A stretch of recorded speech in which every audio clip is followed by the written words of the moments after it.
Breaking for you overnight, U.S. Secretary of State Marco Rubio has held talks with his Russian counterpart on the sidelines of the Association of Southeast Asian Nations summit in Manila.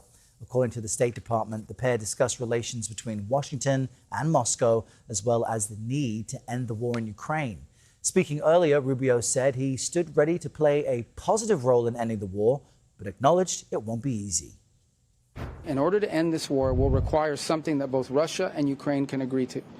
That's not going to happen at a press conference. That's not going to happen in one meeting here in the Philippines. That's going to require a lot of work. We've invested in the past in it. It was unsuccessful, or at least unfruitful at the time. If conditions and factors have changed to make that possible, we're ready to go. We're joined now by former U.S. Ambassador to Ukraine, William Taylor. He is a distinguished fellow at the Atlantic Council's Eurasia Center and someone we often call on to discuss these issues. Mr. Ambassador, good morning.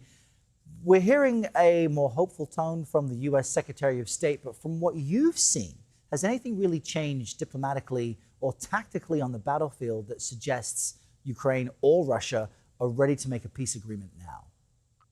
Actually, Errol, there have been changes on the battlefield in the favor of Ukraine. Ukraine is doing better on the battlefield than it was doing a year ago or even 6 months ago. So in that regard, Secretary Rubio is right. Things have changed, and the Ukrainians are more confident. They are taking the fight, the war that the Russians started, let's be clear, to the Russians. They're going very deep, the Ukrainians are. So yes, things have changed. What's going to have to happen for this to end is the Russians have to figure out they cannot win, and they're not winning now, Errol. President Trump committed to ending this war within 24 hours while he was campaigning for a second term as president. But yet, this war has raged for more than 4 years. What has been the main sticking point that's prevented the U.S. administration from using its influence in Moscow and has really, what's allowed this war to continue? The main sticking point, Errol, the main sticking point is Putin's demand to eliminate Ukraine. That's really, he has said that. He said he is after the decimation, the elimination of Ukraine as a nation. And Ukrainians are not going to do that. This is existential for the Ukrainians. They will continue to fight as long as it takes, and they're going to put pressure on Putin to end this war. Yeah, remarkable to see how this war has continued. So much death and destruction on both sides.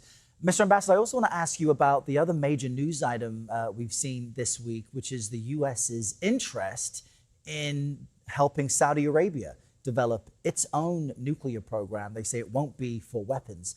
What do you make of this early reporting, considering that the war with Iran, specifically according to the president, is about preventing that nation from having nuclear capabilities as far as weapons?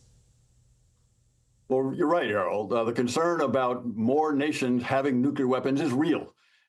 And we've been talking with the Saudis. The Americans have been talking with the Saudis for some time about this kind of a deal, but it's always been in the context of a give on the other side, something that the Saudis would give, like the recognition of Israel.